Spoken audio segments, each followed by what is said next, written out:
ఒక చిన్న సలహా ఇస్తాను. పడుకునే ముందు మీరేం చేస్తారు? ప్రార్థన చేసుకుంటారు కదా. ప్రార్థన చేసుకునే ముందు ఒక 2 నిమిషాలు మౌనంగా ఉండండి. మౌనంగా ఉండి మిమ్మల్ని మీరు పరీక్షించుకోండి. ఈరోజు ఎవరి మీద కోపడ్డా? ఏంటి అది విరోధంగా మాట్లాడిన మాటలు? ఒక వ్యక్తి దేవునితో సరికొన్న వ్యక్తి కొన్నిసార్లు కోపంలో ఏదైనా మాట్లాడాను అనుకో, టక్కున గుచ్చుకుంటుంది. ఎప్పుడైనా గుచ్చుకుందా? అయ్యో ఇట్లా మాట్లాడండి. You need examine, self examine.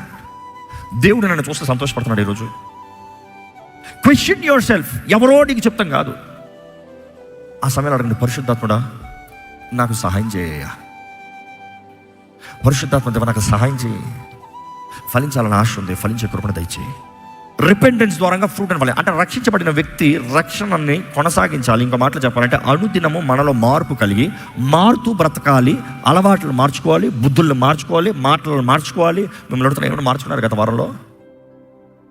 ఏమైనా మార్చుకున్నారు? నిన్న ప్రతి ఒక్కటి ఛాలెంజ్ అదే. ఎందుకంటే అందరూ తెలుసుకోవాల్సింది ఒకటే, ఎవరు పుట్టకతో బెస్ట్ కాదు, ఎవరు పుట్టకతో మంచోళ్ళు లేము. అందరూ పడిపోయిన ఆదాము స్వభావం కలిగిన వారమే. కానీ మనం క్రీస్తుని అంగీకరించినప్పుడు మన విధానాన్ని మార్చుకోవాలి.